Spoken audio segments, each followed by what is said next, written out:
Hello, very good afternoon, dear all. Rajesh, Neha, Kavita, very good afternoon dear. एकदम fit and fine. आशा करता हूँ कि आप लोग भी बहुत अच्छे होंगे।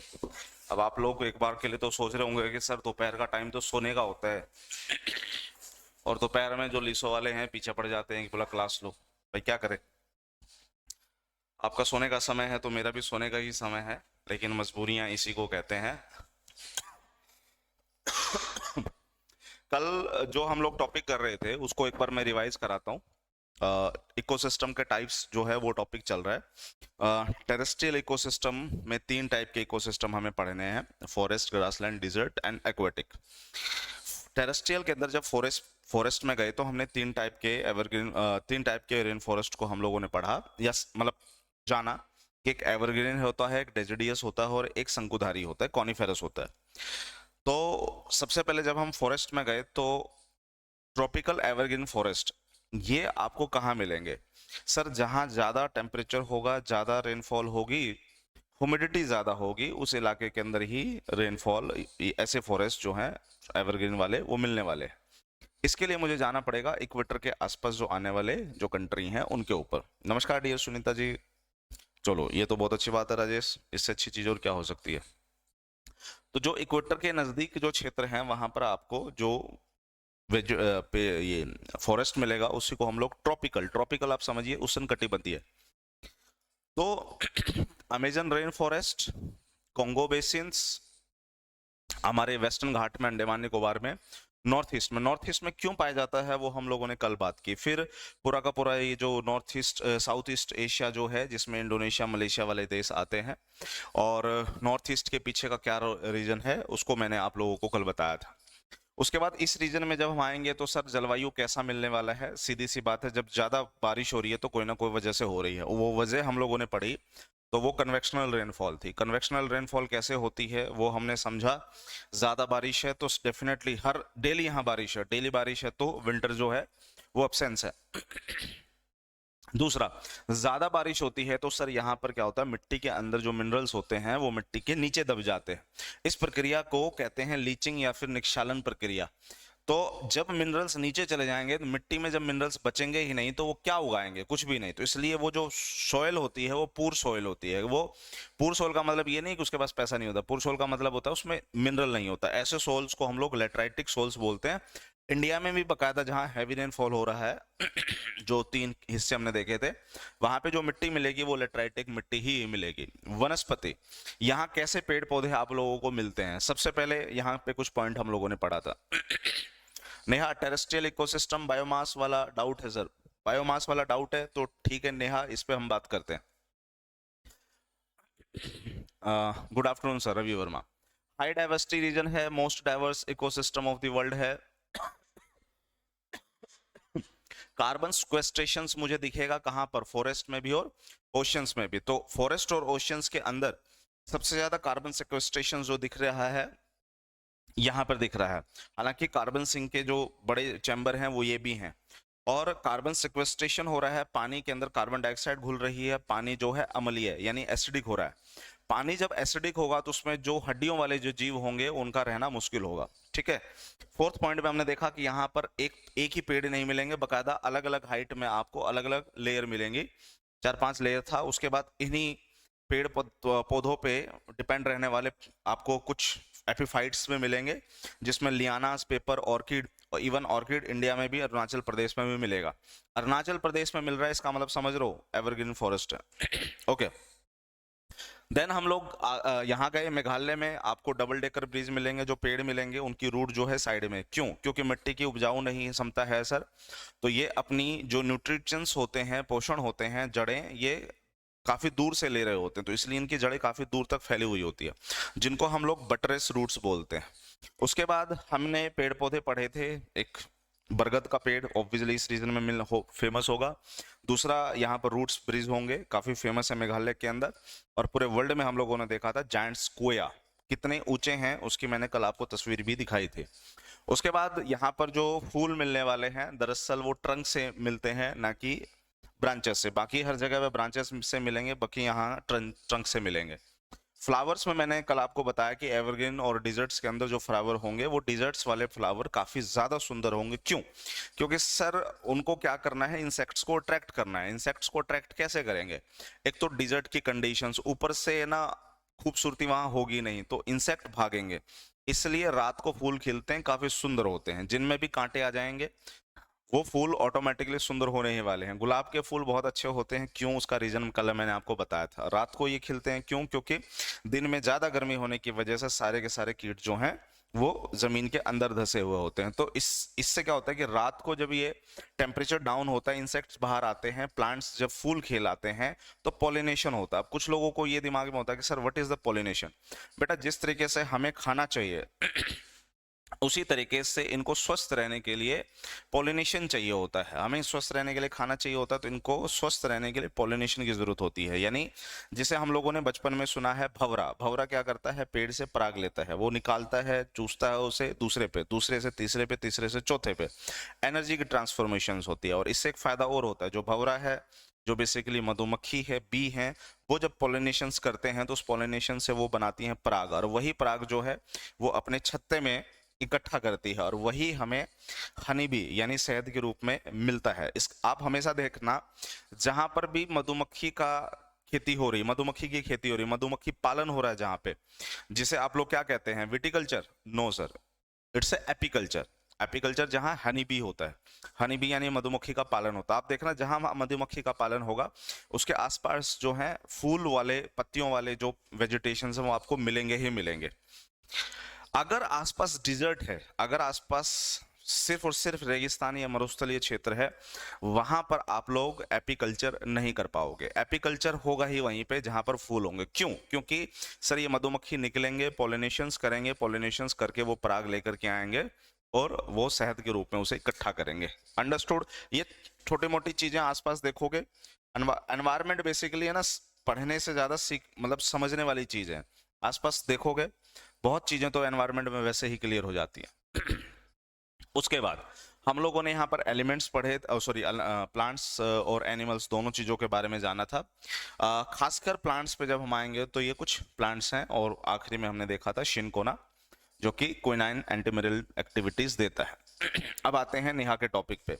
नेहा का टॉपिक है बायोमास से रिलेटेड। मैं थोड़ा सा पीछे जाता हूँ, बायोमास वाले टॉपिक पे चलते हैं हम लोग।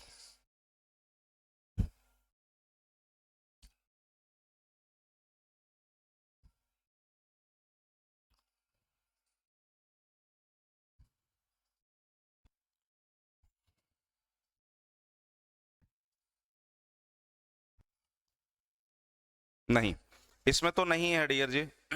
वो दूसरे उसमें है, क्या क्या बोलते हैं इसे, स्क्रीन में, डिजिटल स्क्रीन में। लेकिन टेरेस्ट्रियल इकोसिस्टम में बायोवास वाला क्या डाउट था, मैं अपने फोन में ही देख लेता हूँ। देखिए फोन में तो क्या देखूं, जहां तक मैंने टेलीग्राम पे भी देखा है कि कुछ बच्चों का इस बायोमास से रिलेटेड जो है थोड़ी सी कंफ्यूजन है। ये सर, ये जो बायोमास है टेरेस्ट्रियल इकोसिस्टम का, और जो आपका ये है एक्वेटिक इकोसिस्टम, इसके बारे में थोड़ा सा समझाओ, हमारा डाउट क्लियर नहीं हो रहा। ये देखिए, ये टेरेस्ट्रियल इकोसिस्टम था और ये एक्वेटिक इकोसिस्टम था, ठीक है। और मैं बात कर रहा हूं किसकी? बायोमास की। जब मैं टेरेस्ट्रियल पे गया तो टेरेस्ट्रियल जो बायोमास है बेटा, वो आपका क्या है? अपराइट। लेकिन वहीं पे जब हम एक्वेटिक इसमें इकोसिस्टम पे गए तो ये जो पिरामिड है ये इन्वर्टेड है। अब थोड़ा समझो, इस चीज को एक बार भूल जाओ और दिमाग में लेकर के आओ आप लोग सुप्रीम कोर्ट, हाई कोर्ट और डिस्ट्रिक्ट कोर्ट। कल मैंने बकायदा टेलीग्राम पे इस चीज को समझा करके कुछ भेजा भी था, अगर किसी को समझ में आया हो तो। नहीं समझ में आया तो दोबारा समझो। ये देखो, जब हम भारत में कोर्ट की बात करते हैं, जुडिशरी की बात करते हैं, तो सबसे पहले जुडिशरी जो होती है वो डिस्ट्रिक्ट कोर्ट होती है, उसके बाद जो होती है वो हाई कोर्ट होती है, और उसके बाद होती है सुप्रीम कोर्ट। मेरा आपसे एक सवाल है, ये बताओ कि ये पिरामिड ऐसे ही क्यों बना हुआ है? मतलब जो सुप्रीम कोर्ट है उसकी पावर सबसे ज्यादा होती है, वो ऊपर क्यों है? डिस्ट्रिक्ट कोर्ट जहां है वहां पर सुप्रीम कोर्ट क्यों नहीं है, और जहां सुप्रीम कोर्ट है वहां डिस्ट्रिक्ट कोर्ट क्यों नहीं है? पहला। सवाल है मेरा आपसे, आप क्या जवाब दोगे? आप कहोगे सर इसको छोड़ दीजिए, यहाँ पर हम बात कर रहे हैं नंबर के हिसाब से। नंबर के हिसाब से मतलब जैसे सुप्रीम कोर्ट जो है पूरे भारत के अंदर सिर्फ एक है, हाई कोर्ट जो है वो पूरे भारत के अंदर 25 है, जबकि वहीं पे डिस्ट्रिक्ट कोर्ट जो है पूरे भारत के अंदर 1000+ मिल जाएगा। डिस्ट्रिक्ट, क्योंकि हर डिस्ट्रिक्ट में अवेलेबल हो, डिस्ट्रिक्ट तो आपको भी पता है बहुत ज्यादा मिलेंगे आपको। कितना डिस्ट्रिक्ट है? 1000 के आसपास तो होगा, चलो मेरे ख्याल से मैंने 1000 ज्यादा बोल दिया, 500 ले लेते हैं। 500 के आसपास डिस्ट्रिक्ट होगा भारत में। तो डियर जी, अगर 500 के आसपास डिस्ट्रिक्ट है तो इसका मतलब है कि 500 डिस्ट्रिक्ट कोर्ट होंगे। अब आप ये समझ गए होंगे कि क्यों डिस्ट्रिक्ट कोर्ट नीचे है, क्योंकि सर देखिए ये पिरामिड होता है, पिरामिड का जो बेस है वो काफी चौड़ा है। चौड़ा होने का मतलब ये है कि यहाँ पर नंबर जो है वो ज्यादा होगा। यही वजह है कि डिस्ट्रिक्ट कोर्ट नीचे है, फिर हाई कोर्ट और फिर सुप्रीम कोर्ट। इस वजह से ही देखिए ऊपर जाते वक्त नंबर क्या होते जा रहे हैं, कम होते जा रहे हैं, इसलिए इसे हम कहेंगे अपराइट। लेकिन अगर इसे आप लोग इन्वर्टेड कर दोगे, ये देखो ये मैंने इसे इन्वर्टेड कर दिया, तो अब मुझे ये बताओ कि नीचे मुझे क्या रखना पड़ेगा? बताओ, नीचे मैं यहां पर डिस्ट्रिक्ट कोर्ट रखूं या फिर सुप्रीम कोर्ट रखूं? सोच के देखो सर। ये देखिए ऊपर जाते वक्त बेस क्या होता जा रहा है, चौड़ा होता जा रहा है, बेस चौड़ा होता जा रहा है, मतलब इसका मतलब नंबर बढ़ता जा रहा है, नंबर बढ़ता जा रहा है। ये देखिए इसका मतलब है कि सर मुझे यहाँ डिस्ट्रिक्ट कोर्ट नहीं बनाना पड़ेगा, मुझे यहाँ सुप्रीम कोर्ट का बनाना पड़ेगा, फिर हाई कोर्ट बनाना पड़ेगा और फिर ऊपर ले जाना पड़ेगा मुझे डिस्ट्रिक्ट कोर्ट। कहने का मतलब है कि इसको इन्वर्टेड कर दो, और इसको इन्वर्टेड करते ही देखिए नीचे से जब आप ऊपर की तरफ जा रहे हैं तो क्या हो रहा है, बेस चौड़ा हो रहा है। बेस चौड़ा हो रहा है मतलब चीजें बढ़ रही हैं। अब यहाँ पर किस चीज में बढ़ोतरी हो रही है? यहाँ पर बढ़ोतरी हो रही है मास में। मास का मतलब वेट के अंदर, वेट यानी वजन। वजन अब मैं समझाता हूँ। बेटा एक बात बताओ, दुनिया में जितनी भी घास है, क्योंकि प्रोड्यूसर्स, ये है टेरेस्ट्रियल इकोसिस्टम। टेरेस्ट्रियल इकोसिस्टम में आप किसकी बात करोगे? प्रोड्यूसर की। प्रोड्यूसर उत्पादक कौन है? प्लांट है। दुनिया में जितना भी प्लांट है, उन प्लांट को खाने वाले जो प्राइमरी कंज्यूमर है, क्या उनका वजन दुनिया के पूरे प्रोड्यूसर्स के इक्विवेलेंट है क्या? सोच के बताओ मेरे को।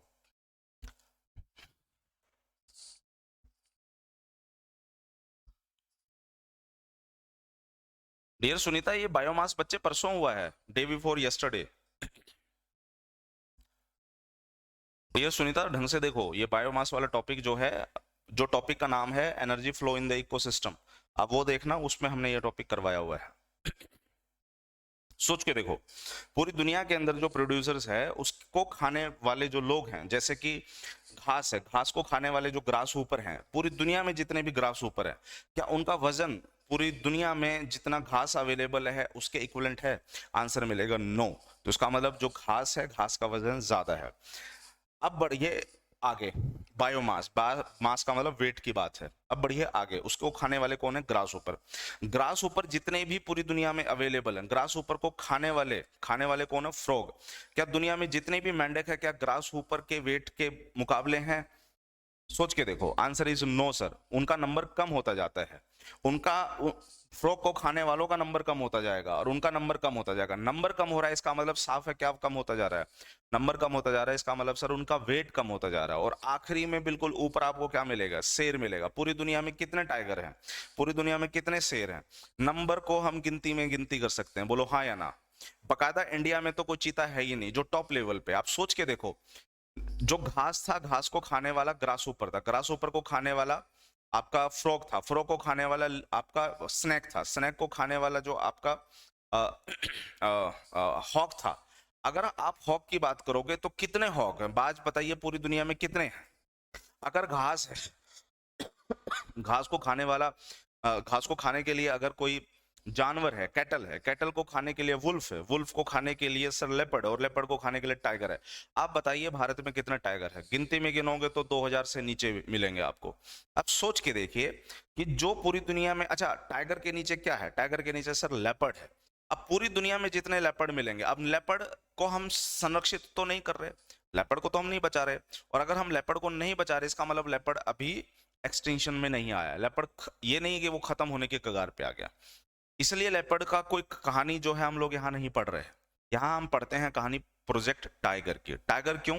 क्योंकि वो खत्म हो रहे हैं। और मैंने आपको पहले ही सेशन में बताया था कि अगर वो खत्म हो गए तो पूरे इकोसिस्टम के ऊपर अफेक्ट पड़ता है। पहली कहानी येलोस्टोन नेशनल पार्क की, उसी कहानी को ज्वाइन करते रहे, चलता जोड़ते चलो, अंडरस्टैंडिंग हमारी बहुत अच्छी हो जाएगी, इस कम से कम इस पॉइंट पे बहुत अच्छी हो जाएगी। अब सोचो कि ऊपर जाते वक्त वेट सबका क्या होता जा रहा है, उसके ऊपर जो डिपेंडेंट होंगे सर पूरी दुनिया के हिसाब से उसका नंबर देखिए कम होता जाएगा। नंबर कम होता गया मतलब उसका वेट कम होता गया, वेट कम होता गया मतलब पिरामिड तो फिर यही बनेगा ना जिसे आप लोग अपराइट कहते हैं। यस और नो? Yes sir.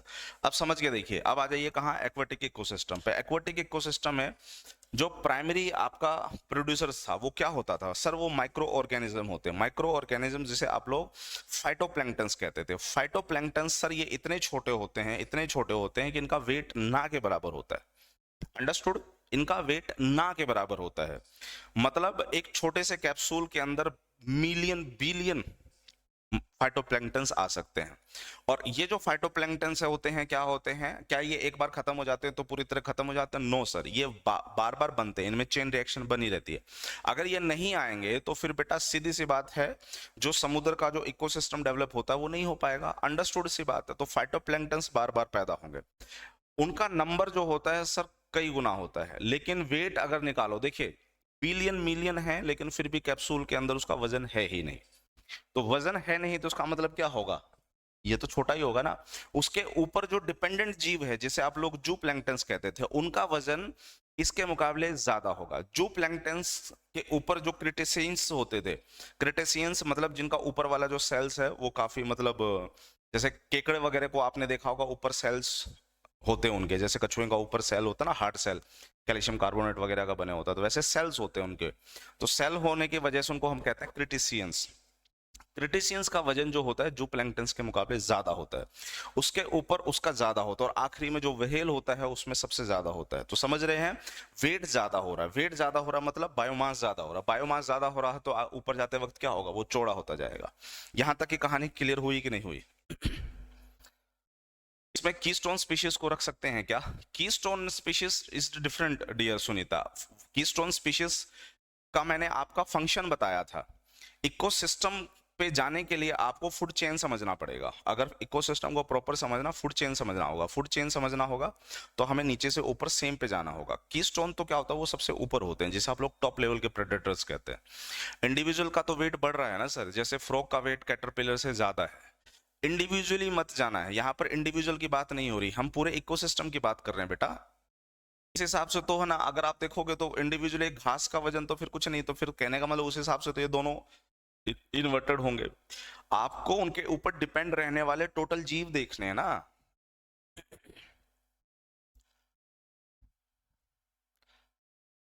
याद कीजिए जब हम ट्री इकोसिस्टम पढ़ते थे, ट्री इकोसिस्टम एक पेड़ है, एक पेड़ के ऊपर हजारों इंसेक्ट्स हैं, हजारों इंसेक्ट्स को खाने वाले कई टाइप के बर्ड्स हैं। अब बर्ड्स जो हैं वहां पर मान के चलो 50 बर्ड है, 50 बर्ड का जो वजन होगा डेफिनेटली क्या होने वाला है, कम होने वाला है या ज्यादा होने वाला है। तो आपको वो चीजें दिमाग में रखनी है, एक को लेकर के दिमाग में नहीं रखना है, फिर तो दोनों ही इन्वर्टेड होंगे जिस जिस हिसाब से आप लॉजिक लगा रहे हो। ओवरऑल देखना है, क्योंकि बायोमास, बायोमास यानी मैं पूरी तरीके से जो उस पर डिपेंडेंट जो लोग हैं मैं उनकी बात कह रहा हूं, मैं उनका मास की बात कह रहा हूं। आई होप नेहा आपका डाउट जो है अब क्लियर हो गया हो। तो लास्ट जो टॉपिक था हमारा, उस लास्ट टॉपिक के अंदर एवरग्रीन रेन फॉरेस्ट के जो वेजिटेशन वगैरह थे वो हमारे हो गए। अब हम जो चलेंगे वो किस पे चलेंगे, हम चलेंगे ह्यूमन लाइफ के ऊपर।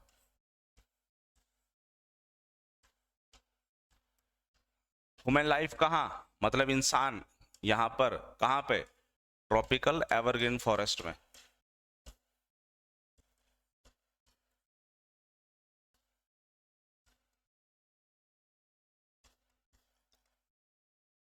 यहाँ की ह्यूमन लाइफ कैसी होगी अब सोच के देखो। Always welcome. पीडीएफ कहाँ पे मिलेगी डियर रेखा? पीडीएफ मिलेगी मेरे टेलीग्राम चैनल पे। ये मेरा टेलीग्राम चैनल होगा, यहाँ पर जा करके आप सर्च कर लेना, जितनी भी क्लासेस हो रही हैं सबके पीडीएफ आपको मिल रही है। ह्यूमन लाइफ में जब हम चलते हैं ट्रॉपिकल एवरग्रीन फॉरेस्ट के अंदर, तो सोच के देखिए कि यहाँ पर कैसे ह्यूमन लाइफ होने वाले हैं। देखो यहाँ बारिश ज्यादा हो रही है, बारिश ज्यादा हो रही है तो जो मिट्टी होगी डेफिनेटली कैसे होने वाली है, मिट्टी काफी गीली रहने वाली है, तो साफ है नीचे जो लोगों का रहना है वो थोड़ा सा मुश्किल है। इसलिए एक जगह पे, अच्छा एक जगह पे बसना भी लोगों का मुश्किल है, तो यानी यहाँ पर जो लोग रहते हैं सर वो हंटर एंड गैदरर्स होते हैं।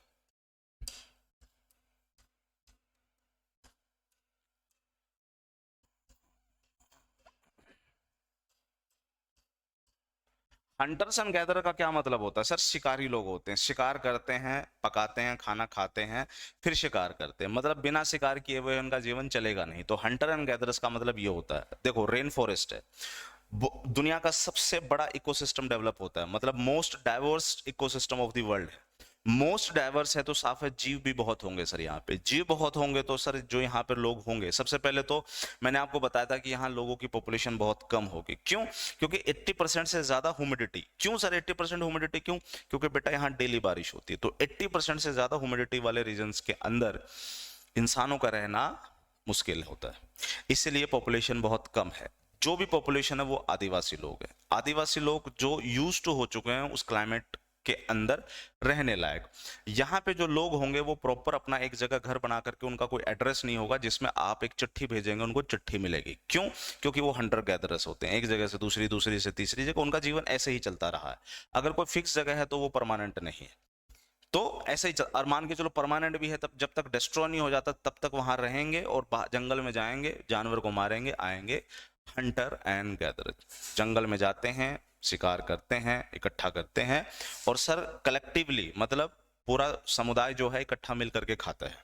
ये कहानी है हंटर एंड गैदरर्स की, पहली चीज। दूसरी चीज, अब मुझे आप ये बताओ कि ये जो हंटर एंड गैदरर्स रहेंगे ये कहाँ रहेंगे? बेसिकली सर ये जमीन पे रहना इनके लिए थोड़ा सा मुश्किल होगा, इसलिए ये जो अपना घर बनाएंगे ये कहाँ बनाएंगे? पेड़ों के ऊपर बनाएंगे, जिसको आप लोग कहते हैं ट्री ड्वेलर्स। आप लोगों ने वो मूवी देखी है जो साउथ की आई थी, कंतारा? देखिए कि नहीं देखी? ट्री ड्वेलर्स, ट्री ड्वेलर्स का मतलब जो सर पेड़ों पे रहते हैं। आपने कंतारा मूवी देखी होगी। कंतारा मूवी के अंदर जो एक्टर है बकायदा, आपने देखा होगा उस मूवी के अंदर कि वो पेड़ के ऊपर एक घर बना करके रहता है ना? तो ये समझ लीजिए कि यहाँ पर ट्रॉपिकल एवरग्रीन फॉरेस्ट में जो लोग यहाँ पे रहते हैं वो ट्री ड्वेलर्स हैं, मतलब वो पेड़ों पे रहते हैं। उन्होंने अपना जो निवास स्थान है वो पेड़ों को, या पेड़ों के थ्रू कोई चीज है होगी, लताएं वगैरह होंगी, जैसे ट्रंक वगैरह होंगे, उनको जोड़ जोड़ करके, जैसे मैंने आपको मेघालय में बताया था। इस तरीके से वो ट्री डेवलपर्स होते हैं, रादर देन वो जमीन पे नहीं रह पाएंगे। जमीन पे क्यों नहीं रह पाएंगे? कीट पतंगे वहां पर बहुत होते हैं, ये मैं आपको पहले बता चुका हूँ। चीजों को कनेक्ट करना सीखिए, आंसर मिलना शुरू हो जाएगा। तो दे आर ट्री ड्वेलर्स। अगर इंसान ट्री ड्वेलर्स है तो उसका मतलब सर जो जीव होंगे वो भी ट्री ड्वेलर्स होंगे? बोलो हाँ या ना। जो इंसान ही यहाँ पे ट्री ड्वेलर्स है तो जितने भी जीव होंगे, एनिमल्स होंगे, मोस्ट प्रोबेबली एनिमल्स भी क्या होंगे? ट्री ड्वेलर्स होंगे। तो इसका मतलब सर यहाँ पर आपका जो चिंपांजी हो गया, या फिर बबून हो गया, या फिर ओरेंगुटैन हो गया, तो ये जो हैं ये पेड़ों पे रहने वाले लोग हैं। स्लोथ बेयर हो गए, मतलब बेसिकली वो लोग जो पेड़ों के ऊपर रहते हैं। ये जिनका मैंने नाम लिया है सारे के सारे जीव पेड़ों पे रहने वाले जीव हैं। अंडरस्टूड यहाँ तक? बकायदा सर जो आदिवासी यहाँ पे रहती है, उस आदिवासी में यहाँ दो आदिवासी की प्रजाति बड़ी फेमस है। हंटर एंड गैदर की बात कर रहे हैं तो इसमें सर एक आदिवासी है जिसे आप लोग पिग्मीज बोलते हैं। पिग्मीज ये आपको कहाँ मिलेंगे? सोच के देखो सर। पिग्मी जो आपको मिलने वाले हैं, जो हमने कोंगो रेन फॉरेस्ट देखा था, तो बकायदा कोंगो रेन फॉरेस्ट के अंदर ये पिग्मी आपको देखने को मिल रहे हैं। तो जिसे आप लोग कोंगो बेसिन कहेंगे, कोंगो बेसिन के अंदर जो प्रजाति रहती है दैट इज द पिग्मी। ठीक है। उसी तरीके से सर मुझे जाना पड़ेगा मलेशिया के अंदर। मलेशिया और इंडोनेशिया वाले रीजन्स में यहाँ पर एक आदिवासी पीपल है जिसे हम कहते हैं ओरांग असली। जब आप पिग्मी पे आते हो, देखो ओरांग असली है ये। एक सवाल आता है कि भाई एक ओरांग नेशनल पार्क है भारत में, आप बता सकते हो कि वो ओरांग नेशनल पार्क भारत के अंदर कहाँ है? ओरांग नेशनल पार्क, देखिए यहाँ पर क्या है, ओरांग असली है, एक है Orang national park. Orang national park is Assam. Orang असली जो है वो एक प्रजाति है हंटर एंड गैदरर की, जो बेसिकली मुझे कहाँ मिलेगी? मलेशिया इंडोनेशिया वाले रीजन्स के अंदर मिलेगी, खासकर मलेशिया के अंदर। इसका जो कनेक्शन है, इन ओरांग असली वाले लोगों का जो कनेक्शन है वो भारत के साथ ही माना जाता है, इसलिए ओरांग ओरांग का वो कनेक्शन है। खैर, जैसे ही सर हम लोग पिग्मीज पे आते हैं, तो पिग्मीज जो लोग होते हैं वो दुनिया के सबसे छोटे लोग होते हैं, स्मॉलेस्ट पीपल।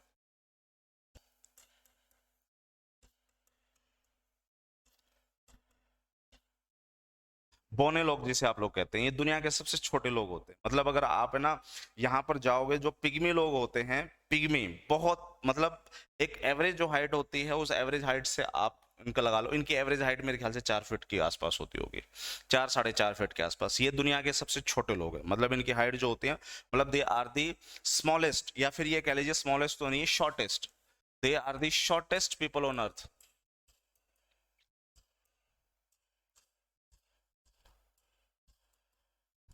ये एक ऐसी प्रजाति है जो जिनकी हाइट जो होती है वो बहुत छोटी होती है। अंडरस्टूड यहाँ तक की कहानी? जी सर। तो बेसिकली आदिवासी हम लोगों ने यहाँ से समझ लिया। उसके बाद यहाँ पर एग्रीकल्चर पे बात करते हैं। यहाँ की एग्रीकल्चर बेटा कैसी होगी, सोच को देखो। सर एग्रीकल्चर तो होना बहुत मुश्किल है। क्यों? क्योंकि सर यहाँ की जो सॉइल होती है वो नॉट फर्टाइल।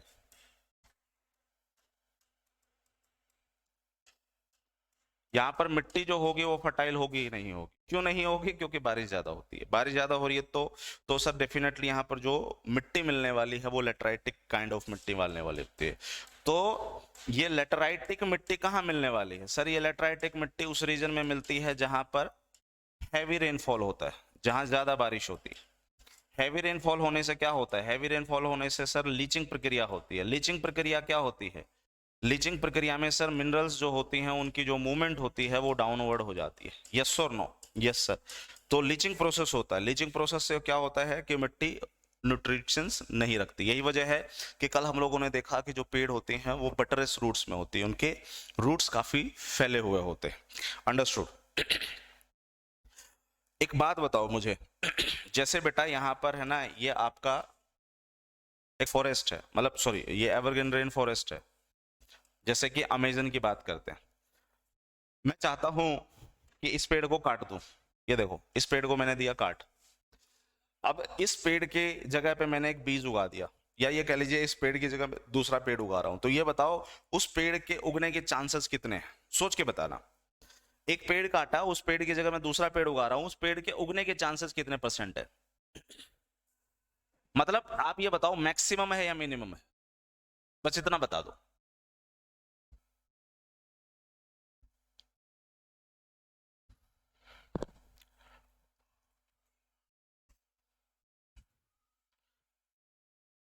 सोचो।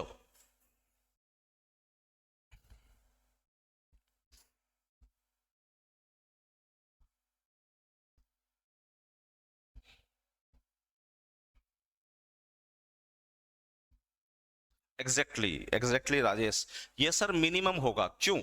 क्योंकि आपने ही बताया था कि यहाँ पर जो पेड़ होते हैं उनकी बहुत बड़ी कैनोपी होती है, यानी लार्ज कैनोपी होती है, काफी ऊंचे पेड़ होते हैं। काफी ऊंचे पेड़ होते हैं तो सन की जो रेज होती है वो नीचे सर नहीं आ पाती। अगर कोई पेड़ काट दिया, वहां पर कोई दूसरा पेड़ उगने की कोशिश करेगा तो सर उसके उगने की कोशिश काफी हद तक मिनिमम होगी, मतलब बहुत दिक्कत होगी। एग्जैक्टली नेहा जी, बहुत ही सही है। अब समझ में आ गया क्यों कम होगा? क्योंकि पेड़ को उगने के लिए जो चीज चाहिए वो मिलेगी ही नहीं उसे।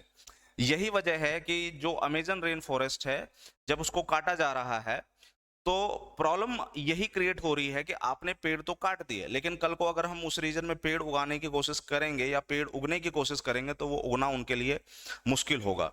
शेडो काफी, मतलब शेडो इफेक्ट ज्यादा है यहाँ पे, लाइट नीचे बहुत कम आ पाती है, उसको उगने के लिए जो न्यूट्रिशन चाहिए वो मिल नहीं पाएगा और इस वजह से दिक्कत होती है। यही वजह है कि हम लोग कहेंगे कि जो रेन फॉरेस्ट हैं उनको मत काटो, दिक्कत होगी।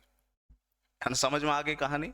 ये है एग्जैक्टली नेहा जी, देखा मतलब चीजों को जोड़ने लगे, कनेक्ट करने लगे। यही है इंटरेस्टिंग चीजें। अब आप ये कहोगे कि सर अगर यहाँ पर एग्रीकल्चर नहीं हो रहा है तो फिर क्या हो रहा है? मतलब फिर लोग यहाँ सरवाइव कैसे करते हैं? पहली बात तो लोग यहाँ कम रहते हैं। दूसरी बात, अगर इस रीजन के अंदर मुझे कुछ उगाना है तो अंग्रेजों ने बहुत अच्छा काम किया। उन्होंने देखा कि एग्रीकल्चर नहीं हो पाता, ठीक है एक काम करते हैं, यहाँ पर हम लोग ऐसी फसल उगाते हैं जो प्लांटेशन होती हैं। प्लांटेशन क्रॉप्स, जिसे आप लोग रोपण कृषि भी बोलते हैं। बेटा रोपण कृषि क्या है? सर ऐसी कृषि जिसमें ना पानी की तो अधिकता होती है, पानी तो ज्यादा चाहिए लेकिन वो पानी रुकना नहीं चाहिए जड़ों के अंदर। पानी तो ज्यादा चाहिए लेकिन पानी रुकना नहीं चाहिए। तो इसका मतलब ये है कि ऐसी फसलें जो पहाड़ों पे हो, ढलान पे हो, ताकि बारिश हो तो ढलान के साथ पानी जो है नीचे आ जाए।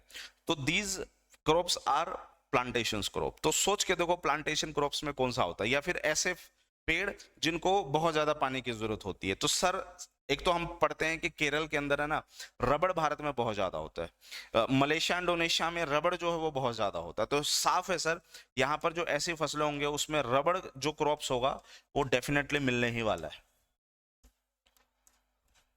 तो रबड़ crop is basically plantation crop. तो मतलब पानी की बहुत ज्यादा जरूरत होती है। तो ले भैया मैं तेरे हिसाब से यहाँ पर फसल उगा देता हूँ। देखिए एग्रीकल्चर नहीं करता, एग्रीकल्चर मतलब ऐसी चीज उगा रहे हैं जो इंसान खा सके, तो वो तो नहीं हो पा रहा, लेकिन रबड़ से बाकी दूसरे प्रोडक्ट जो हैं वो बन सकते हैं। जैसे जब छोटे थे तो हम लोग ना बचपन में एक मिटोस है ना, जब पेंसिल से लिखते थे तो मिटोस चाहिए होता था जिसे आप लोग रबड़ कहते थे, ठीक है। तो वो रबड़ जो है इसी रबड़ से बनता था, यानी उस रबड़ के बहुत सारे दूसरे प्रोडक्ट्स निकल सकते हैं।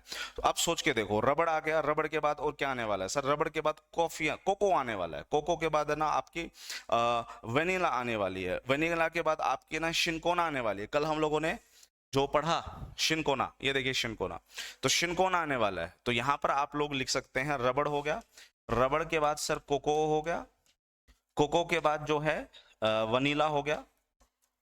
जो आप लोग देखते हैं ना कि भाई वनीला फ्लेवर जो खाते हैं आप लोग, आइसक्रीम वनीला फ्लेवर, तो ये वही जो फ्लेवर आ रहा है ना जिस वनीला से आ रहा है, तो ये बेसिकली वही वनीला है। वनीला जो है यहाँ पर होने वाला है। तो रबड़ क्रॉप्स होगी, कोको क्रॉप्स होगी, वनीला क्रॉप्स होगी। इसके बाद और क्या बचता है? इसके बाद सर शिनकोना बचता है, जो अभी हम लोगों ने देखा था। ये वो क्रॉप्स हैं जो आप इस क्षेत्र में ले सकते हैं। अंडरस्टूड? यहां तक तो कहानी होगी बेटा जी क्लियर। अब हम चलते हैं किस पे, यानी ट्रॉपिकल एवरग्रीन फॉरेस्ट हो गया। ट्रॉपिकल एवरग्रीन फॉरेस्ट के बाद हम लोग दूसरे टॉपिक पे चलते हैं, that is the deciduous forest, पर्णपाती वन। ऐसे वन जिसमें पेड़ जो होते हैं एक टाइम के बाद अपनी पत्तियों को क्या कर देते, त्याग देते। I don't know dear Rajesh, vanilla को हिंदी में क्या कहते? अगर हिंदी में पता होता और एनवायरमेंट अगर हिंदी में ही चीज चलती तो अभी तक बेटा इतनी इंग्लिश हम नहीं पढ़ रहे होते। आई डोंट नो कि वनीला को हिंदी में क्या कहते हैं। बाकायदा गूगल भी एनवायरमेंट की कई चीजों में फेल हो जाएगा, वो उसका हिंदी नहीं बता पाएगा। यहां तक कोई डाउट नहीं होना चाहिए। अब चलते हैं हम नेक्स्ट पार्ट पे, that is the tropical deciduous forest.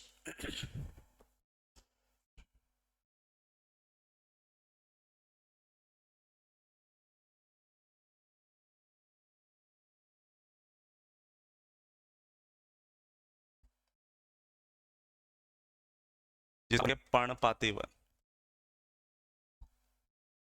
एक बात समझिएगा, जब आप इंडिया में बात करेंगे, सर कल वाली क्लासेस रिकॉर्डेड नहीं शो हो रही, क्या बात कर रहे हो कृति फागना जी? ऐसी तो बात नहीं हो सकती। अगर ऐसा होता तो अभी तक तो बहुत सारे स्टूडेंट्स प्रिंट आउट रख सकते थे। अच्छा मेरा भी बैच एक्टिव नहीं है तो मुझे शो नहीं हो पाएगा। क्या कल वाली क्लास जो है वो आपको शो नहीं हो रही क्या? किसी को एक बार देखना, किसी एक स्टूडेंट का ये डाउट है कि भाई कल वाली क्लासेस शो नहीं हो रही। तो एक बात बताओ कि डेजिडियस जो फॉरेस्ट है, डेजिडियस फॉरेस्ट को हम लोग मानसूनल फॉरेस्ट भी बोल देते हैं, also called monsoonal forest. India के अंदर मैक्सिमम जो फॉरेस्ट कवर होता है वो यही होता है, मैक्सिमम फॉरेस्ट कवर। लेकिन बेटा मैं आगे चलूं तो मैं सबसे पहले आप लोगों को पिग्मी दिखाना चाहूंगा कि जो पिग्मी है वो, यस सर 1 मिनट की क्लास है बस, क्या बात कर रहे हो 1 मिनट की क्लास है? ना बच्चा, ये तो दिल तोड़ने वाली बात कह रहे हो आप। लाइव ऑप्शन में शो नहीं हो रही, रिकॉर्डेड है कि नहीं? कल वाली जो क्लास है वो रिकॉर्डेड अवेलेबल है कि नहीं? नहीं है तो फिर बात करेंगे, फिर ऐसा कैसे काम चलेगा? जो बच्चे छूट गए उनको तो वो क्लास चाहिए ना।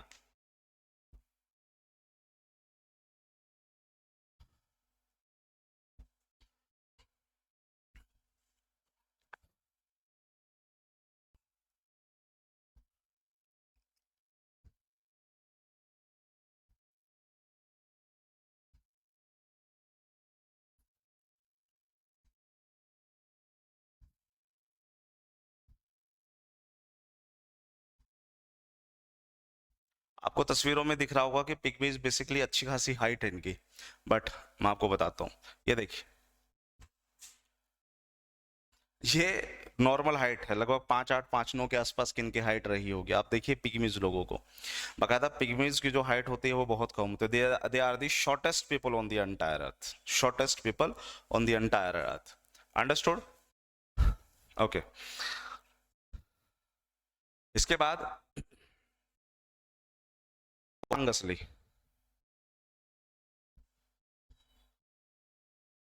दे आर दी ओरांगसली, ठीक है।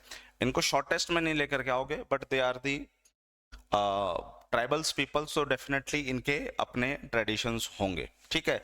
नॉट मच इंपॉर्टेंट, बकायदा इनकी लोकेशन ध्यान रख लेना, इतना ज्यादा अपना काम नहीं आने वाला। बाकी जो भी आपको यहाँ पे प्रोजेक्शन पे दिखाना होगा उसको हम शो कर देंगे, ठीक है।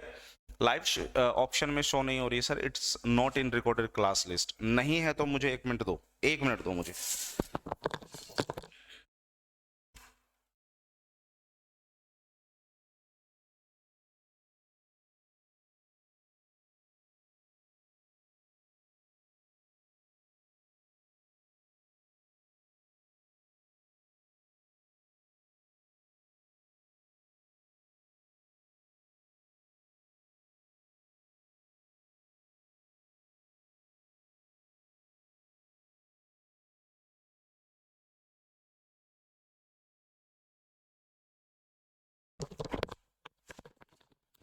डियर जी, बोल दिया गया है, होप सो ये बहुत जल्दी शॉर्ट आउट हो जाएगा, मतलब 2 और 3 आवर्स में शॉर्ट हो जाएगा।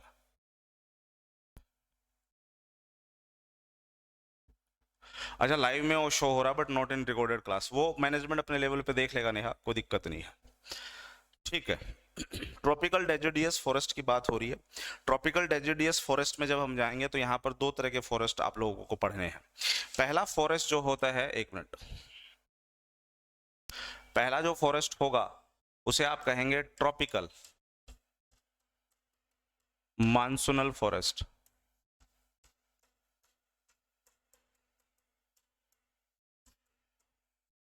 और यहां पर दूसरा जो होगा उसे आप कहेंगे tropical marine forest. Sir what is the difference between among these, मतलब इन दोनों के अंदर क्या डिफरेंस है? देखो समझो इस बात को, जब मैं कहता हूं ट्रॉपिकल मानसूनल फॉरेस्ट तो इसका मतलब है कि सर मानसून के टाइम पे यहाँ बारिश होती है। कल वाली क्लासेस रिकॉर्डेड शो नहीं हो रही है जी, बट मुझे तो कल लाइव क्लास में शो हो रही है जी। कोई दिक्कत नहीं है श्वेता, सविता जी, वो देख लेंगे, वो मैनेजमेंट के पॉइंट ऑफ व्यू से मैंने उनके कान से निकाल दिया है, वो अपने लेवल पे देख लेंगे। वो लाइव ऑप्शन हो रहा है, रिकॉर्डेड शो नहीं हो रहा है।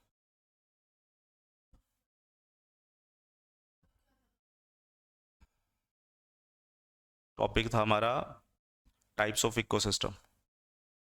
इकोसिस्टम लाइव में देखिए, ये क्या होता है, लाइव में शो हो रहा है लेकिन ये रिकॉर्डेड में शो नहीं हो रहा, मतलब जहां आपने वो फोल्डर बनाया होगा वहां शो नहीं हो रहा है। देखो टाइप्स ऑफ इकोसिस्टम, यहाँ पर 2 तरह के फॉरेस्ट आपको देखने को मिलने वाली है, एक ट्रॉपिकल मानसूनल, एक ट्रॉपिकल मोरल। दोनों में डिफरेंस क्या है? ट्रॉपिकल मानसूनल का मतलब ये होता है कि रेनफॉल, हिंदी में लिख देता हूं, बारिश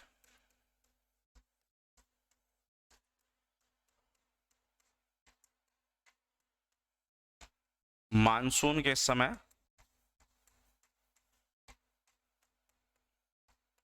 ज्यादा होती है। तो इसका मतलब यह है कि साल भर इस क्षेत्र में बारिश नहीं होती। कोई दिक्कत नहीं राजेश जी, आज वाले पे फोकस करो, बाकी सब हो जाएगा, अपने आप ही हो जाएगा, मैनेजमेंट का वो काम है। ये वो क्षेत्र है डियर जी जहां पर जो रेनफॉल होने वाली है वो सीजनल होने वाली है, मानसूनल होने वाली है, मानसून के टाइम पे ही होगी। तो इसका मतलब है कि ये रेनफॉल जो है सीजनल रेनफॉल होगी, हाँ या ना? हाँ सर।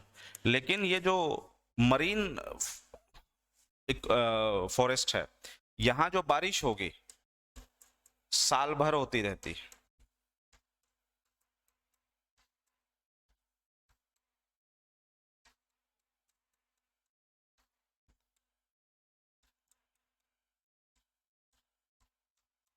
लेकिन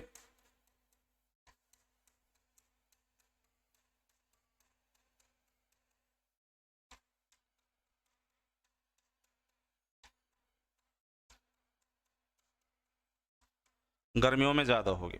ये वो क्षेत्र होते हैं जहां साल भर बारिश होगी लेकिन गर्मियों के मौसम जो होता है जिसे आप लोग समर कहते हैं, समर में यहाँ बारिश ज्यादा होती है। अगर आप इनका लोकेशन देखो तो बेसिकली ये लोकेशंस आपको कहाँ मिलेगा, इसके लिए हम चलेंगे फिर से मैप के ऊपर। मैप में सर हम लोग जाएंगे सबसे पहले कहाँ, नॉर्थ अमेरिका के ऊपर। नॉर्थ अमेरिका के बाद जाएंगे हम सर साउथ अमेरिका के ऊपर।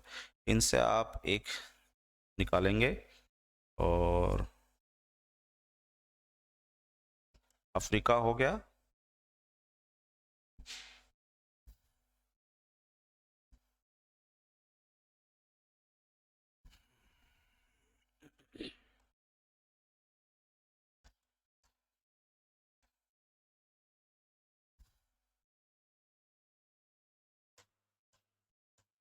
ये वो पूरा वर्ल्ड मैप। इस वर्ल्ड मैप पे जब हम चलेंगे तो इसमें आपको ये बताना है कि ये जो ट्रॉपिकल डेजिडियस फॉरेस्ट है ये आपको कहाँ मिलने वाला है। लेकिन यहाँ पर दो चीजें हैं, डेजिडियस फॉरेस्ट में एक मानसूनल है, एक मरीन है। सबसे पहले जो गुलाबी कलर है, इस गुलाबी कलर का मतलब होता है कि हम मानसूनल फॉरेस्ट की बात कर रहे हैं। ये मानसूनल फॉरेस्ट जो आपको मिलने वाला है, कहाँ मिलने वाला है, मानसूनल फॉरेस्ट मिलने वाला है सर इंडिया के अंदर। क्योंकि मानसून की जो बारिश होती है वो कहाँ होती है, इंडिया के अंदर हो रही होती है। इंडिया के साथ साथ ये जो साउथ ईस्ट एशिया होता है, इस क्षेत्र के अंदर भी जो बारिश होती है वो मानसूनल की होती है। तो ये तो हो गया आपके मानसूनल क्षेत्र, अंडरस्टूड। उसके बाद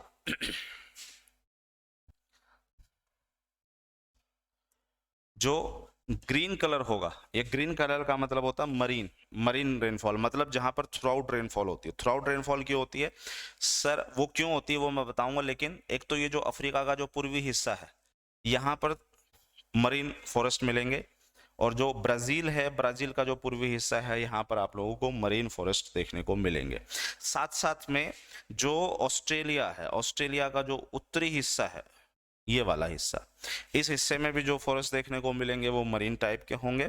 और थोड़ा सा जो ये नीचे वाला हिस्सा होगा, मतलब थोड़ा नीचे आ गया था, ये वाला जो हिस्सा है बेसिकली मलेशिया वाले रीजन्स, इंडोनेशिया वाले रीजन्स का ईस्ट वाला, वहां पर जो आपको डेजिडियस फॉरेस्ट में मिलेंगे वो है ट्रॉपिकल मरीन फॉरेस्ट। ये होगी इनकी लोकेशन वर्ल्ड मैप के ऊपर, understood.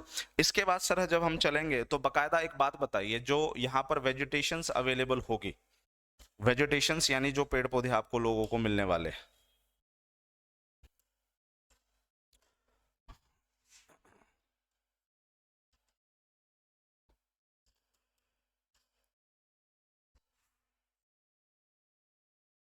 Tropical monsoonal forest, tropical marine forest,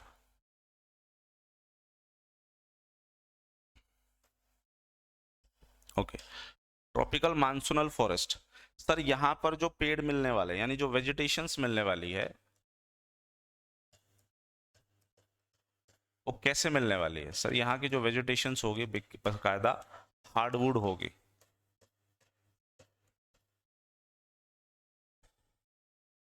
इस हार्डवुड से आप क्या समझ रहे हैं, आपको लग रहा है कि हार्डवुड का मतलब होता है सर काफी ज्यादा, मतलब है ना, घने भारी पेड़ आपको मिलने वाले हैं, आपको ये लग रहा होगा। नहीं, ये बहुत भारी नहीं होते, बकायदा जैसे कि ना घरों में आप लोगों ने देखा होगा ना कि एक तो लकड़ियों की अलमारी बनती है, और एक लकड़ियों की अलमारी नहीं बनती है, लकड़ियों के अलावा जो गत्ते टाइप होती है उनकी अलमारी बन रही होती है। तो बकायदा उनको काफी प्रेशर दे करके वो जो लकड़ी जैसा लुक दिया जाता है, प्रेशर दे करके लुगदी जो होती है उसको प्रेशर करके लुक दिया जाता है, ऐसा लगता है जैसे वो लकड़ी है, लेकिन वो होती हल्की है। जैसे कि यहाँ पर एक डेस्क है, वो दिखेगी, इसका अपीयरेंस ऐसे दिखता है कि ये लकड़ी होगी, but this is not would. ये जो मिलते हैं ये ऐसे हार्डवुड ट्रीज से ही मिलते हैं। ये हार्डवुड ट्रीज जो हैं मानसूनल फॉरेस्ट वाले रीजन्स के अंदर बहुत ज्यादा है। तो एक बात बताइए, यहाँ जो फॉरेस्ट मिलने वाला है, ठीक है, ये फॉरेस्ट एवरग्रीन फॉरेस्ट के मुकाबले ज्यादा दिखेंगे या कम दिखेंगे? एवरग्रीन फॉरेस्ट की इंपॉर्टेंस ज्यादा है, इसका मतलब है कि उसमें पेड़ ज्यादा दिखेंगे। तो आप ये कहेंगे कि यहाँ पर जो फॉरेस्ट होता है वो लेस डेंस होगा, less dense compared to tropical evergreen forest. सदाहरित वन के मुकाबले ये जो जंगल होंगे वो बहुत कम होंगे, हाँ या ना? हाँ सर। अब यहाँ पर जो स्पीशीज मिलने वाली है, वेजिटेशंस की जो बकायदा स्पीशीज मिलने वाली है वो कौन कौन सी है, प्रजातियां जो हैं आपको कौन कौन से मिलेंगे, सोच के देखिएगा। सोचने की जरूरत नहीं है, बकायदा इसमें तो रट्टा मारो जिंदाबाद वाली बात है। सर सबसे पहले तो यहाँ पर टिकवुड मिलने वाला है, उसके बाद महुआ, उसके बाद जामुन, उसके बाद मैंगो, आम, चिकवुड, महुआ, जामुन, कंप्यूटर टेबल, बेंच एग्जाम्पल। हाँ मतलब उसको राजेश एग्जाम्पल के रूप में हम ले सकते हैं। तो टिकवुड, महुआ, जामुन, मैंगो, तेंदू, etcetera etcetera. These are the examples of species you can find in this regions. हाँ, इसके साथ साथ आप लोग जो है एक रीजन्स और समझिएगा, बकायदा यहाँ पर हमें मिलते हैं सैंडर्स। सैंडर्स मतलब सर आप समझिएगा कि सैंडर्स यानी सैंडलवुड, यानी जो चंदन के पेड़ होते हैं, ये कहाँ मिलने वाले हैं, ये जो कर्नाटका और तमिलनाडु के जो रेंज होते हैं सर, इसमें ये मुझे बहुत ज्यादा मिलने वाले रहते हैं। कर्नाटका तमिलनाडु वाले रीजन्स में सैंडर्स जो होते हैं, आंध्र प्रदेश वाले रीजन्स के अंदर जो सैंडर्स होते हैं वो आपको बहुत ज्यादा मिलेंगे। सर थोड़ा समझाइए कि इसकी इंपॉर्टेंस क्या है। आपने फिल्म देखी होगी साउथ की पुष्पा, समझ रहे हो, वो झुकेगा नहीं, पुष्प मतलब पुष्पा नाम समझ करके क्या फ्लावर समझा क्या, फायर है अपन। तो उस मूवी के अंदर जो सारी कहानी होती है किसकी होती है सर, एक पेड़ की होती है, जिसकी इंपॉर्टेंस बहुत ज्यादा है। क्यों इंपॉर्टेंस बहुत ज्यादा है, वो जब मूवी स्टार्ट होती है तो उसमें उन्होंने बता रखा है कि भैया चाइना के थ्रू ये जापान में जब इनके फर्नीचर वगैरह बनाए जाते हैं, इनके गिटार वगैरह बनाए जाते हैं, बहुत ही एक्सपेंसिव होते हैं, इसलिए इनकी इलीगल माइनिंग होती है, मतलब इनका इलीगल कटिंग होती है। इलीगल कटिंग हो रही है फॉरेस्ट एक्ट के अकॉर्डिंग, अगर आप इसे काटोगे, which is the endangered species. Endangered species मतलब ये खत्म होने के कगार पे, पूरी दुनिया में ये आपको हर जगह नहीं मिलेगा। भारत के अंदर ये आपको कहाँ मिलेगा, ट्रॉपिकल डेसिडियस फॉरेस्ट के अंदर, जो कि आपको किस रेंज में मिलेगा, कर्नाटका तमिलनाडु आंध्र प्रदेश वाले रीजन्स में। बकायदा जो तेलंगाना पठार है उस क्षेत्र में आपको ये मिलेगा। और ये मूवी जो अल्लू अर्जुन वाली फिल्म है पुष्पा, वो बकायदा कहाँ की, तेलुगु। तेलुगु मतलब सर आंध्र प्रदेश। कहानी समझ में आ गई है, इसलिए इस मूवी की इंपॉर्टेंस भी बढ़ गई है। जब आप ये मूवी देखेंगे तो कौन सा चंदन है, कैसा चंदन है सर, ये चंदन लाल है, तो यानी रेड सैंडर्स।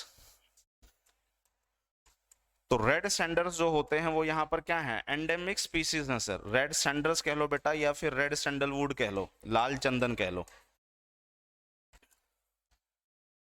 ये यहाँ पर एंडेमिक स्पीसीज है। और याद करो मैंने आपको एंडेमिक स्पीसीज के बारे में क्या बताया था सर, ऐसी स्पीसीज एंडेंजर्ड स्पीसीज होती है जो बकायदा किसी एक रीजन में मिलती है, मतलब ज्योग्राफी में कोई एक पर्टिकुलर एक ऐसा एरिया होगा जहां पर ये आपको मिलने वाले हैं, यानी ये पूरे दुनिया में आपको नहीं मिलने वाले। और पूरी दुनिया में नहीं मिलने वाले साफ है सर, सप्लाई कम है। सप्लाई कम है तो डिमांड ऑटोमेटिकली हाई हो ही जाना है। यस और नो? Yes sir. अब मरीन में जब जाओगे तो मरीन में आपको ज्यादा कुछ देखने को मिलेगा नहीं, यहाँ पर सिर्फ इतना है कि भाई जो आपका अफ्रीका वाला क्षेत्र होता है, जो ईस्ट वाला अफ्रीका क्षेत्र, बेसिकली ट्रॉपिकल मरीन फॉरेस्ट का जो एरिया है वो कहाँ है, ट्रॉपिकल मरीन फॉरेस्ट का जो एरिया है, मतलब इसकी जो लोकेशन है वो कहाँ मिलेगा, ईस्ट अफ्रीकन हाईलैंड्स में। अफ्रीका के जो उत्तरी पूर्वी क्षेत्र होते हैं उन क्षेत्रों में जो है आपको यह ट्रॉपिकल मरीन फॉरेस्ट देखने को मिलने वाला है, जिसमें आप नाम ले सकते हैं मेडागास्कर का, आप इसमें नाम ले सकते हैं तंजानिया का, केन्या का।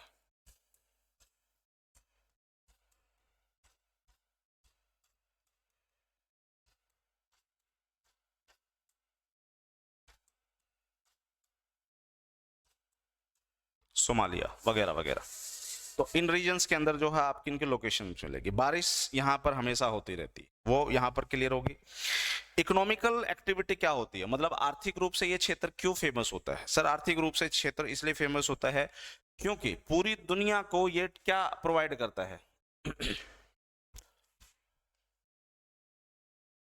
Economical significance.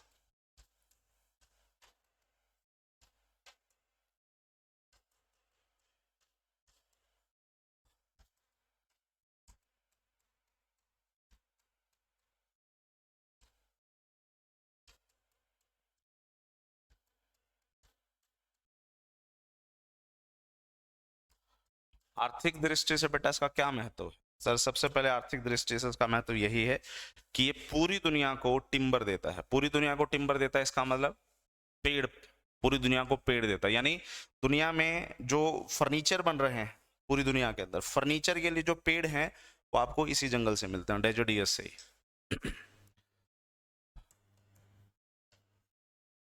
टिम्बर प्रोडक्शन कह लीजिए।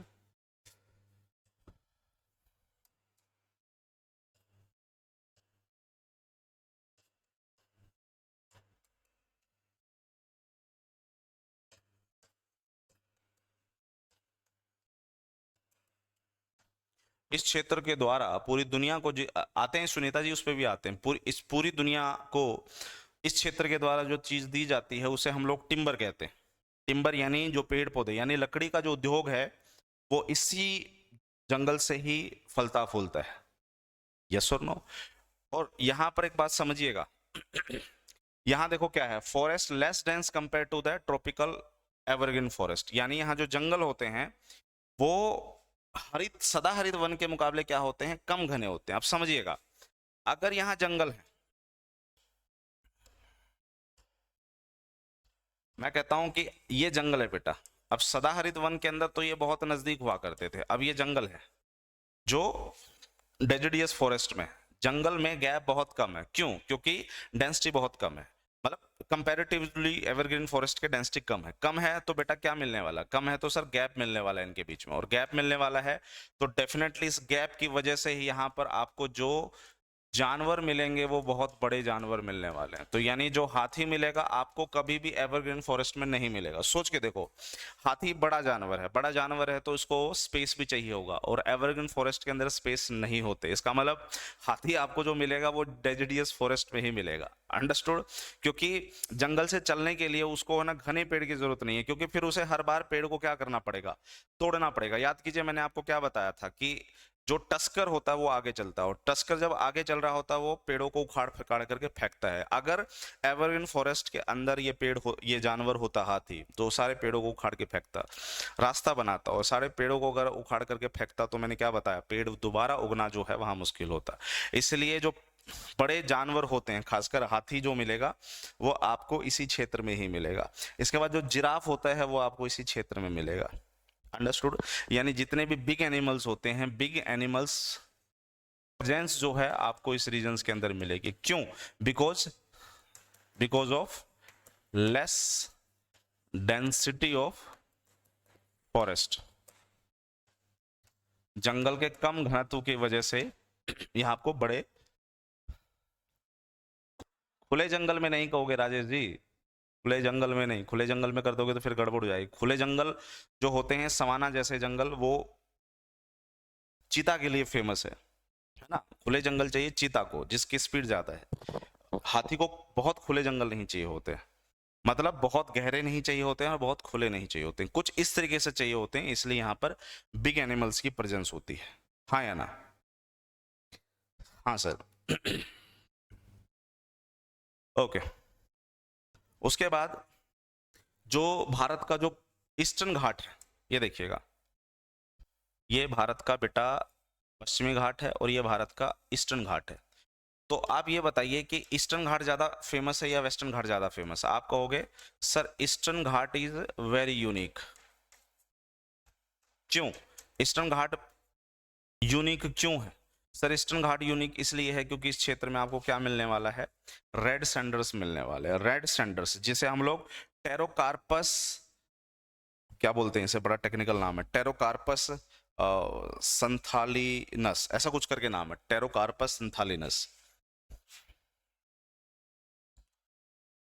यहां क्या मिलने वाले हैं, Pterocarpus santalinus. What is the Pterocarpus santalinus? Pterocarpus santalinus का मतलब बात हो रही है चंदन की, रेड चंदन की, लाल चंदन की, रक्त चंदन की। हिंदी में कहोगे तो रक्त चंदन है ना, वो इस क्षेत्र में मिलने वाला है। इसके बाद वापस पीछे आ जाओ। अब आप ये कहोगे कि सर ये जो दो क्षेत्र होते हैं, ये वाले दो क्षेत्र जो अफ्रीका है और जो ब्राजील है। आप ये बताइए कि ये किस खेती के लिए बहुत फेमस है, चाय के लिए या कॉफी के लिए? आप कहोगे सर ये कॉफी के लिए बहुत फेमस है, इसलिए ये रीजन कॉफी के लिए फेमस करवाइए। ओके, अब आप ये बताइए कि जो भारत का जो रीजन है ये किसके लिए फेमस है? ये वाला क्षेत्र, ये वाला क्षेत्र है चाय के लिए बहुत फेमस है। तो बेसिकली यहाँ पर जो आपको दिख रही है वो चाय और कॉफी आपको यहाँ पर दिख रहा, मतलब चाय और कॉफी की यहाँ पर प्रेजेंस बहुत ज्यादा है। यहीं पे चाय और कॉफी सबसे ज्यादा उगाई जाती है या ना? हाँ सर।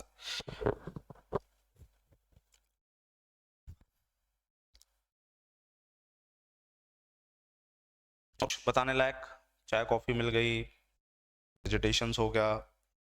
अच्छा, हाँ ये आप कह सकते हो कि सर यहाँ पर बारिश क्यों होती है, मतलब अगर मैं अफ्रीका के पूर्वी हिस्से की बात करूँ तो यहाँ सबसे ज्यादा बारिश होने का क्या कारण है? मतलब आपने ये कहा कि ये जो क्षेत्र होते हैं ये ट्रॉपिकल मरीन फॉरेस्ट होते हैं। मरीन फॉरेस्ट मतलब जहाँ बारिश साल भर होती है लेकिन गर्मियों में बहुत ज्यादा होती है। बेटा आपको पता है कि भारत में बारिश कैसे होती है मानसून की? मैं आपको एक आइडिया देता हूँ। जैसे कि ये अपना प्यारा भारत है ना, नहीं ऐसे समझ नहीं आएगा, इसके लिए बकायदा एक पेज लेते हैं। ये अपना प्यारा भारत है। इस प्यारे भारत में जो मानसून की जो वर्षा होती है वो कुछ ऐसे होती है कि जुलाई के आसपास जो है भारत होता है गर्म,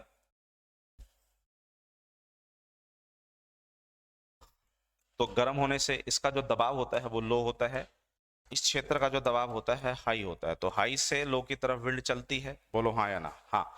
ये आपने मान के चलना है कि ये अफ्रीका है, ये अफ्रीका का वो क्षेत्र है जो हम लोग यहाँ पढ़ रहे हैं, ये वाला पूर्वी क्षेत्र।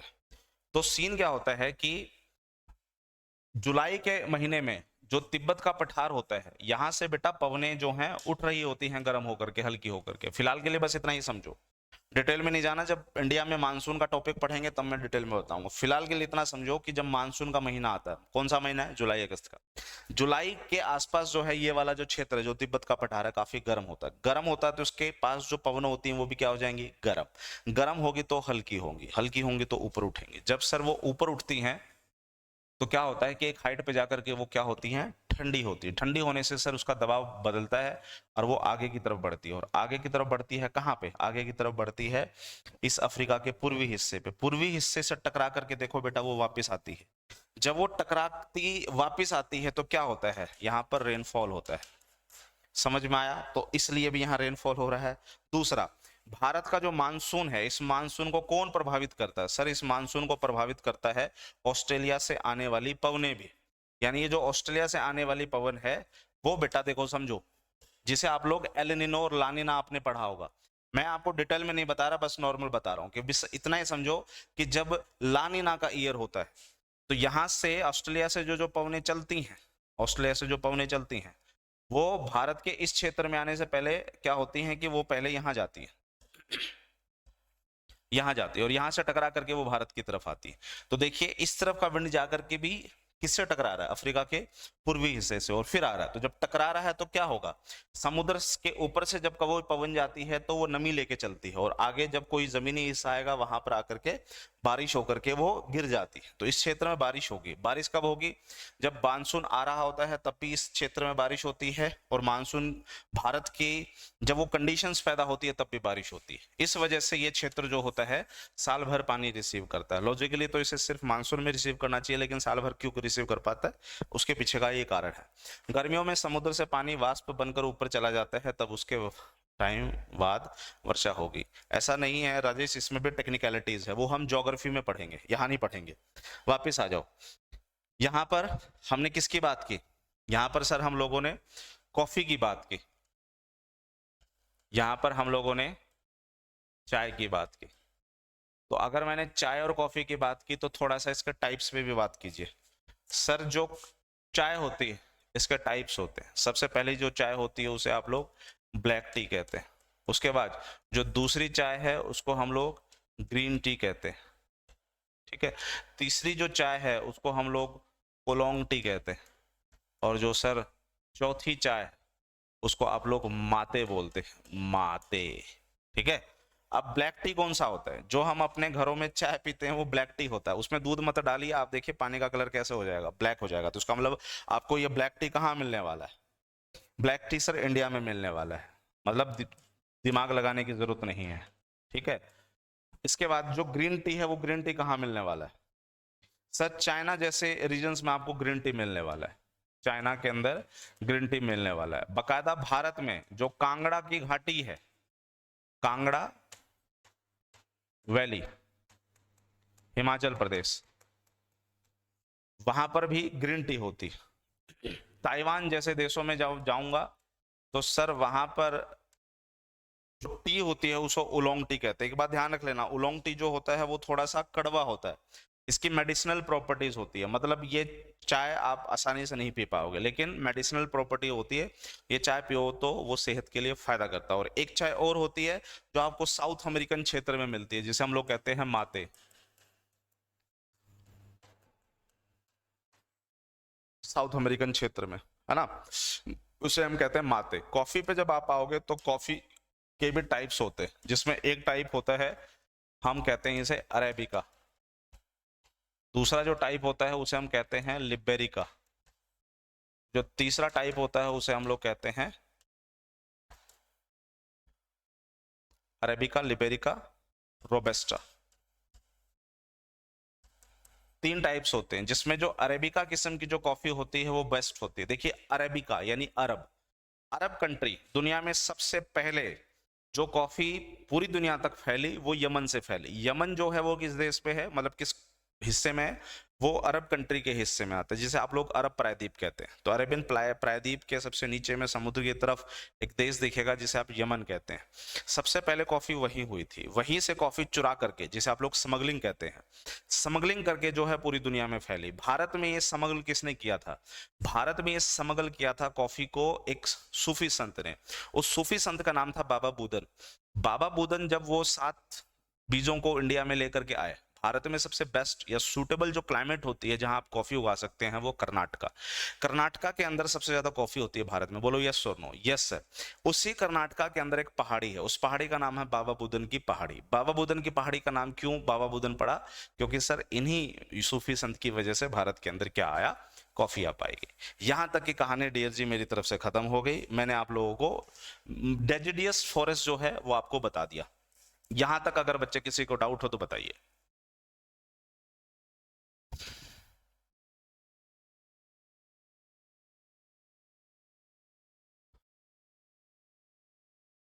बस इसमें एक चीज और ज्यादा से ज्यादा हम ऐड कर सकते हैं, एक बात बताओ,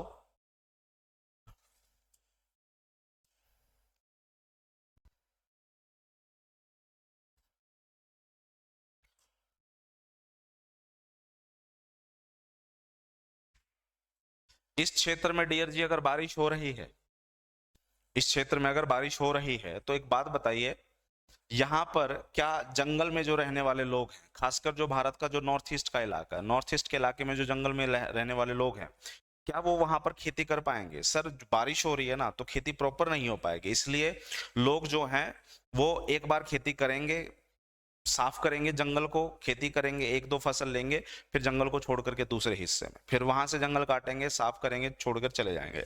तो यहाँ पर बेसिकली बारिश हो रही है, इस वजह से मैं यहाँ पर ये एक बात कह सकता हूं कि यहाँ पर एक कल्टीवेशन होती है जिसे मैं शिफ्टिंग कल्टीवेशन के नाम से जानता हूं, जिसे आप लोग स्थानांतरित कृषि भी कहते हैं। और इस स्थानांतरित कृषि में एक कृषि बहुत फेमस है जिसे हम झूम कहते हैं, है ना। तो अगर बारिश हो रही है तो साफ एग्रीकल्चर बहुत अच्छा नहीं होगा, और एग्रीकल्चर अच्छा नहीं होगा तो लोग जो हैं एक जगह से दूसरी जगह हो सकता है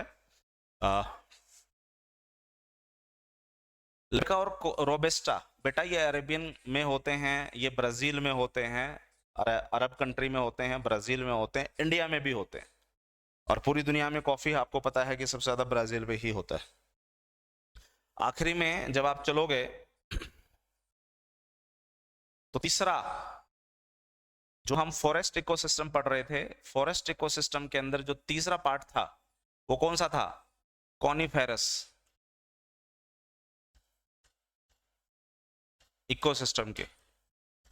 और ये जो कॉरिफेरस इकोसिस्टम है यानी शंकुधारी जो वन है, एक बात बताइए भारत में आपको कहाँ मिलेंगे? तो सर भारत की अगर मैं बात करूं तो ये हिमालयन क्षेत्र में मिलेंगे। बोलो हाँ या ना।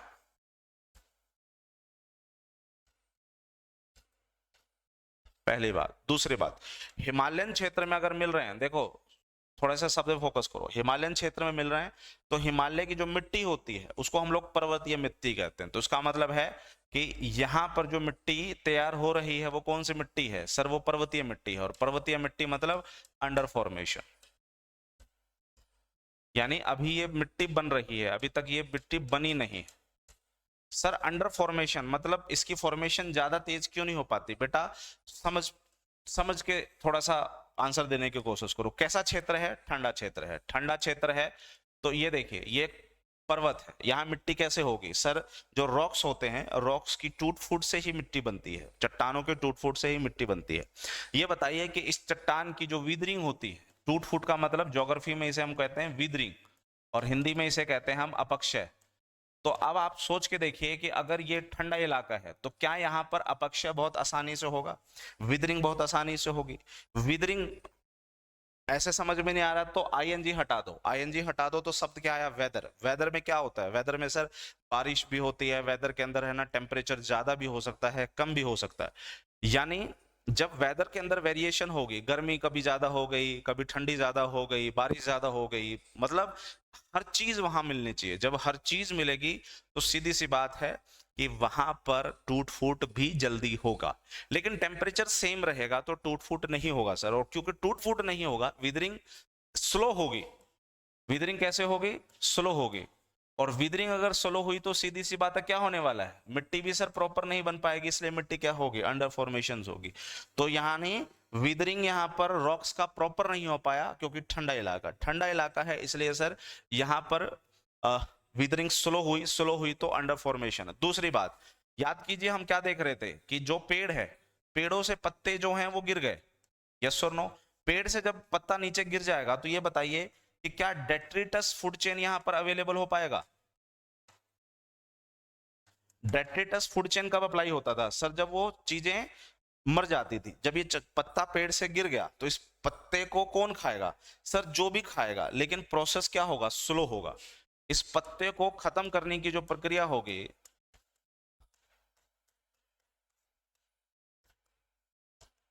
कैसे होगी? तेज होगी या धीमी होगी? सर धीमी प्रक्रिया होगी। और अगर बेटा इसकी प्रक्रिया धीमी है तो इसका मतलब है कि ये किस में नहीं जा पा रहा है? सर ये मिट्टी में नहीं जा पा रहा है। ये देखो ये मिट्टी है, इस मिट्टी में ये नहीं मिल पा रहा। और अगर ये मिट्टी में नहीं मिल पा रही है तो क्या नहीं हो पा रहा है? सर इस मिट्टी के अंदर ह्यूमस ऐड नहीं हो पाएगा। और अगर इस मिट्टी के अंदर ह्यूमस ऐड नहीं हो पाएगा तो क्या नहीं हो पाएगा? सर वो ज्यादा उपजाऊ नहीं हो पाएगी।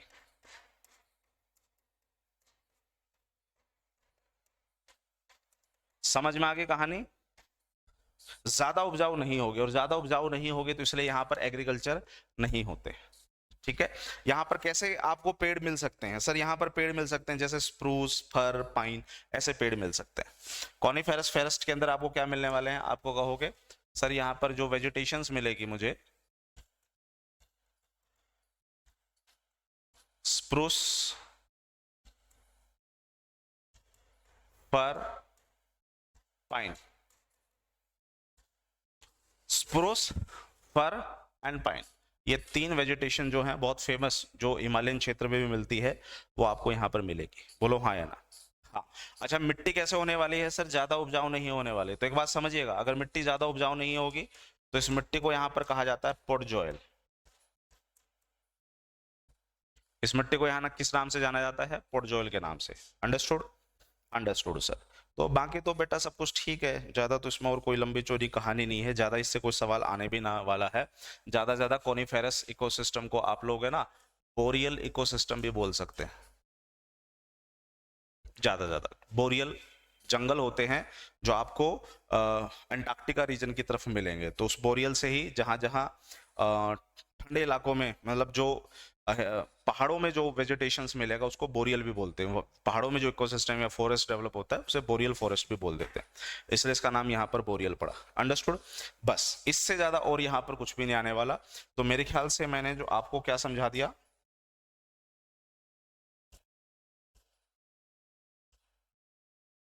तो हमारा जो फॉरेस्ट इकोसिस्टम है, terrestrial ecosystem, that is done. अगली क्लास में आएंगे तो ग्रासलैंड इकोसिस्टम के बारे में पढ़ेंगे। यहां तक बच्चे किसी तरह की कोई दिक्कत है तो बताइए, मतलब काइंड ऑफ अगर किसी को कोई डाउट है तो बताओ।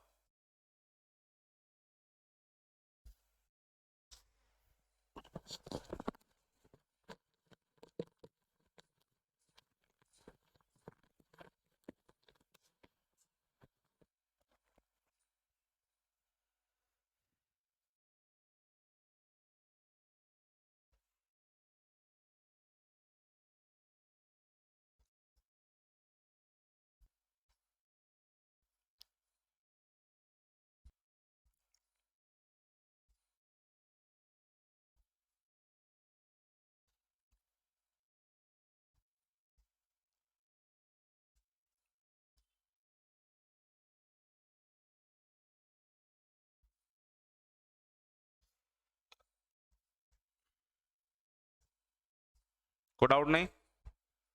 लास्ट पेज, ये लो साहब, कोई डाउट नहीं? ठीक है रवि जी, बहुत ही अच्छी बात है। फिर मिलते हैं हम मंडे को। जी पूछिए राजेश जी, लास्ट पेज से अगर कुछ पूछना है तो।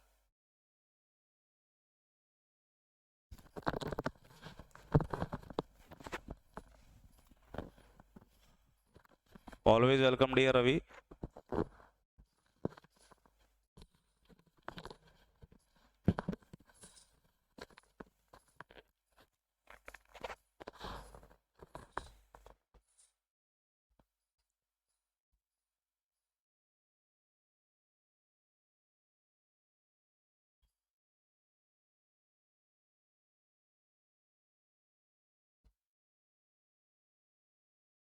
हो गया, बहुत अच्छी बात है। फिर मंडे को मिलिए। आज सैटरडे है, एंजॉय कीजिए सैटरडे, और वीकेंड है, happy weekend. Always welcome dear Rajesh. चलो बाय बाय, अस्विदानिया।